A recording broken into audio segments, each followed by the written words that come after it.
తెలంగాణ భాషా దినోత్సవం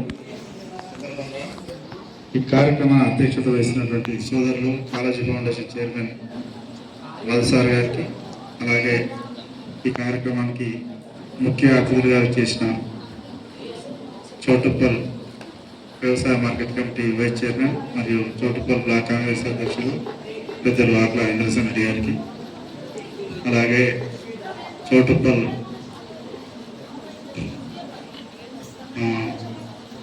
కాంగ్రెస్ నాయకులు మరియు ప్రింట్ మీడియా శ్యామ్ గారికి, అలాగే యువరాజ్ గారికి, మిత్రులు నారాయణపురం మండల కాంగ్రెస్ నాయకులు సోదరుడు రాచకొండ రమేష్ గారికి, అలాగే మన పూరేళ్ళ నరసింహాచార్య గారికి, ఈ కార్యక్రమానికి విచ్చేసిన విద్యార్థులకు మరియు తల్లిదండ్రులకు కూడా హృదయపూర్వక శుభాకాంక్షలు మరియు కాళోజీ జన్మదిన సందర్భంగా జయంతి సందర్భంగా శుభాకాంక్షలు తెలియజేస్తూ,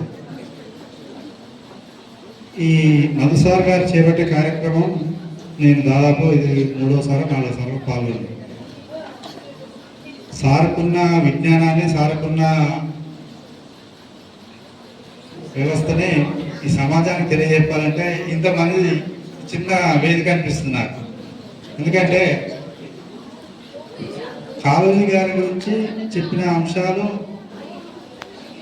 తను ఎక్కడ పుట్టిండు, ఎక్కడ చదివిండో, ఎక్కడికి వచ్చిండు, తను చేసిన ఏం చేసిన అనేది చాలా చక్కగా వివరించారు. మీరు వివిధ పాఠశాలలో, వివిధ విద్యా సంస్థల్లో చదువుతున్న విద్యార్థులందరికీ మీ ఫౌండేషన్ తరఫున వారికి శిక్షణనిచ్చి నవోదయ స్కూల్ కానీ, గురుకుల విద్యాలయాలు కానీ, రకరకాల విద్యా సంస్థలో వారికి సీటు ఏర్పాటు చేసి ఇప్పించే కార్యక్రమంలో భాగంగా ఈ ఫౌండేషన్ ఏర్పాటు చేసుకున్నాను. కానీ నేను మా బ్రదర్కు చెప్పేది ఏంటంటే ఒకటే, ఇక మీకున్న విజ్ఞానాన్ని ఇంతమందితో కాదు మీరు షేర్ చేసుకునేది. దాదాపు మీరు చెప్పే విషయాలు ఒక 1000 మంది విద్యార్థులు, 1000 మంది విద్యార్థులు తల్లిదండ్రులు తెలుసుకుంటే ఇంకా మిమ్మల్ని స్ఫూర్తిగా తీసుకొని పిల్లలు ఇంకా చాలా చక్కగా మీ మార్గదర్శకంలో పయనిస్తారని నేను ఆశిస్తున్నాను. ఎందుకంటే సార్ చెప్పిన ఇప్పుడు ఒక పురోహితుడు ఒక పెళ్లి కార్యక్రమం, ఒక సత్యనారాయణ స్వామి వ్రతం అని చెప్తే అనర్థంగా మనకు ఆ పద్యాలు, ఆ పదాలు అర్థం కావు. అంత చూడచక్కని ఒక పురోహితుడు చదివే భాష మన మధుసార్ గారు టకా టకా టకా టబి టబి అని చెప్పేస్తున్నారు. నేను ఏంటంటే ఈ సందర్భం ఎందుకు చెప్తున్నానంటే, మీకున్న అవగాహనని, మీకున్న విద్యని ఇంతమంది విద్యార్థులను కాదు షేర్ చేసుకునేది. దాదాపు మన చౌటుప్పల పరిసర ప్రాంతాల్లో పేరొందిన కార్పొరేట్ విద్యా సంస్థలు చాలా ఉన్నాయి. ఆ విద్యా సంస్థలో మీరు ఒక టీచింగ్ స్టాఫ్గా నియామకం కాబడి వాళ్ళు చేసే ఒక యాన్యువల్ ప్రోగ్రామ్కో ఏదో సందర్భంలో ఈ ప్రోగ్రామ్ చేసినా కూడా మీకు మామూలుగా చప్పట్లు కావు, దుప్పట్లు కావాలి, విపరీతంగా వస్తాయి. కాకపోతే మా బ్రదర్ ఏంటంటే ఇక కమర్షియల్ కాదు, అంతా తనకున్న పరిధిలోనే 10 మందికి ఉపయోగపడిన తపన. మేడం గారు వెళ్తున్నట్టు, కానీ మేడం గారి గురించి ఒక 2 విషయాలు చెప్పదలుచుకున్నా. మేడం మన రెసిడెన్షియల్ స్కూల్లో ప్రిన్సిపల్గా సుదీర్ఘకాలం పనిచేసి ఎంతో మంది విద్యార్థులను తీర్చిదిద్దింది. మేడం చెప్పిన 2 విషయాలు మేడం గారు చెప్పాలనుకున్నా, కానీ మేడం గారు సరే మీకు సమయం అంటే మనం ఏదైతే స్కూల్లో చదువుకున్నామో అదే స్కూల్కు ఒక గెస్ట్గా పోవాలనే ఆలోచన అది మామూలు వ్యక్తులకు రాదు. మేడం అనుభవపూర్వకంగా చెప్పింది అనుకుంటున్నాను. ఎందుకంటే మేడం గారు ఎక్కడ చదువుకున్నారో ఏం చేశారో కానీ వారి గురువులు నేర్పిన విద్యని మళ్ళీ పిల్లలకు ఓకే కావచ్చు. కానీ ఇప్పుడు ఒక విద్యార్థి తన చదువుని స్టార్ట్ చేసిన కాడ నుంచి ఎండింగ్ అయ్యేదాకా ఒక్కొక్కరికి ఒక్కొక్క రకరకాల గోల్స్ ఉంటాయి. ఒక ఆయన డాక్టర్ కావాలంటాడు, ఒక ఆయన ఇంజనీర్ అయితే అంటాడు, ఒక ఆయన పోలీస్ ఆఫీసర్ అంటాడు, ఇంకా రకరకాల వ్యక్తులు సాఫ్ట్వేర్ ఇంజనీర్ అంటారు. ఇప్పుడు కాలంలో చాలా మంది రకరకాల టార్గెట్ పెట్టుకొని చదువుతుంటారు. కానీ వీళ్ళందరినీ తయారు చేసే యంత్రం ఎవరు? ఇంజనీర్ని, డాక్టర్ని, లాయర్ని, సాఫ్ట్వేర్ ఇంజనీర్ని, ఒక పోలీస్ ఆఫీసర్ తయారు చేసే యంత్రం ఎవరు? అది కేవలం ఉపాధ్యాయులు మాత్రమే. వారిని మన జీవితం ఉన్న రోజులు మర్చిపోకుండా జ్ఞాపకం ఉంచుకుంటే అంతకంటే జన్మకు మన కన్న తల్లిదండ్రులను ఎంత గుర్తుంచుకుంటామో మనకు విద్య నేర్పిన గురువులను కూడా అదే స్ఫూర్తిని గుర్తించుకోవాల్సిందిగా మీ అందరికీ తెలియజేస్తూ మీరందరూ కూడా ఒకటే విషయం చెప్పదలుచుకున్నాను. ఎందుకంటే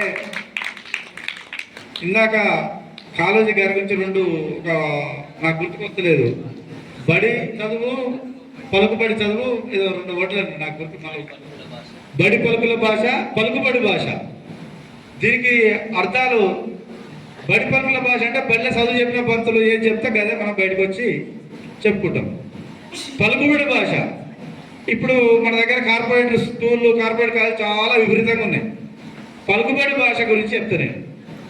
ఇదే ప్రోగ్రామ్ని, ఇదే కాళోజీ జయంతి గారి ప్రోగ్రామ్ని మన చౌటుపల్లపట్ల ఒక పేరున్న ఏదో కార్పొరేట్ విద్యా సంస్థ ఏర్పాటు చేసి అందులో మన మధుసార్ గారికి మైక్ ఇచ్చి మాట్లాడితే ఇప్పటిదాకా మన మధుసార్ మాట్లాడిన ఆ పద్యాలకు, ఆ భాషకు, ఆ ప్రసంగానికి ఎన్ని వేల చప్పట్లొచ్చు ఒకసారి ఆలోచించండి. ఎన్ని వేల చప్పట్లొచ్చు. ఆ వ్యవస్థ ఆయన దగ్గర లేక పాపం మన ఉన్నత పరిధిలో ఆయన భాషని, పరిజ్ఞానాన్ని మనకు వివరిస్తుంది. ఇప్పుడు సింపుల్గా నేను చెప్పేది ఏంటంటే మన తెలంగాణ ఖ్యాతిని, తెలంగాణ వ్యవస్థని తెరకెక్కించే ప్రయత్నంలో రుద్రమేదేవి సినిమా అని ఒక గుణశేఖర్ దర్శకుడు సినిమా తీసిండు. అది లో బడ్జెట్ సినిమా. బాహుబలి అనేది దాని చరిత్ర లేదు. ఒక కట్టప్ వచ్చి బాహుబలిని వెన్నుపోటు పొడిచేదాన్ని పేద తెరకెక్కించి దాన్ని 2 పార్ట్లుగా తీసారు. Part 1, part 2. అది భారీ బడ్జెట్ సినిమా, గ్రాఫిక్స్ ఉన్న సినిమా. ఎంత హిట్ అయింది, ప్రపంచంలో పేరొందిన సినిమా అయింది. అదే తెలంగాణ సంస్కృతిని, సాంప్రదాయాన్ని, తన ఉద్యమ నేపథ్యాన్ని తెరకెక్కించిన గుణశేఖర్ తీసిన సినిమా రుద్రమదేవి అంటే బడ్జెట్ తక్కువ ఉంది, దానికి ఈ స్పాన్సర్ లేక, రకరకాల వ్యవస్థ లేక అది మరున పడిపోయింది. అదే మన గుణశేఖర్ రుద్రమదేవి సినిమా. ఇప్పుడు మన చౌటుపల్ల కార్పొరేట్ వ్యవస్థ కూడా బాహుబలి సినిమాలు అన్నట్టు దృష్టిలో పెట్టుకొని మన మనసారి ప్రతిభను గుర్తించి మనం కూడా తనకు తోడ్పాటు అందించి తనకున్న వ్యవస్థని, తనకున్న నాలెడ్జ్ని మనందరికి తెలియజెప్పే ప్రయత్నం చేస్తుండు. మనకు తోచిన విధంగా కూడా సార్కి ఎప్పటికీ మనం వెన్నుదనగా ఉంటూ తన మార్గదర్శకంలో పనిచేసుకుంటూ తను చెప్పిన నీతి సూత్రాన్ని మీ విద్యార్థులు పాటించి ఉన్నతమైన మార్గంలో మీరందరూ సక్రమణ మార్గంలో ఉండి మీరు ఉన్నతంగా భవిష్యత్తులో ఉన్నత విద్యను సాధించి ఉన్నత ఉద్యోగాలు చేస్తారని ఆశిస్తూ మరొక్కసారి కాళోజీ నారాయణరావు గారి జయంతి సందర్భంగా మీ అందరికీ శుభాకాంక్షలు తెలియజేస్తూ నాకు ఈ అవకాశం ఇచ్చిన మీ కాళోజీ ఫౌండేషన్కు, ఆ ఫౌండేషన్ నన్ను కూడా భాగస్వామి చేసి నాకు ఒక వైస్ చైర్మన్ పదవి ఇచ్చినందుకు మరోసారికి కృతజ్ఞతలు తెలియజేస్తూ ముగించుకుంటున్నాను. అన్నగారు ఎంత రాత్రి అయినా సరే తనకి ఏదైనా అవసరం అంటే ఏదైనా ఎవరికైనా ఏదైనా ఇవ్వాలనుకున్నప్పుడు కవితలు అలాంటివి రాయాల్సినప్పుడు నాకు ఎంత రాత్రి అయినా ఫోన్ చేస్తాడు. మొన్న గతంలో అంటే జూన్ 10వ తారీఖు అనుకుంటా, 10 లేదా 9వ తారీఖులో రాత్రి 11 గంటలు 11:30 గంటల ప్రాంతంలో నాకు ఫోన్ చేసి ఇది జరిగింది, ఇలా దాని గురించి ఒకటి రాయమని చెప్పాడు. నేను వెంటనే అప్పుడే కూర్చొని అది రాసేసరికి 3:34 అయింది. అంటే అన్న నా గురించి ఏమనుకోడు, ఇంత రాత్రి ఫోన్ చేస్తే ఎలా అని. ఈ రాత్రి ఎందుకు చేసిండని నేను ఎత్తకుండా ఉన్నాను. అది మా ఇద్దరికి ఉన్నటువంటి అనుబంధం. ఇప్పుడు జ్యోతిష్య పండితులు శ్రీ కూరెళ్ళ నరసింహాచారి గారిని వేదిక మీదకి ఆహ్వానిస్తున్నాం.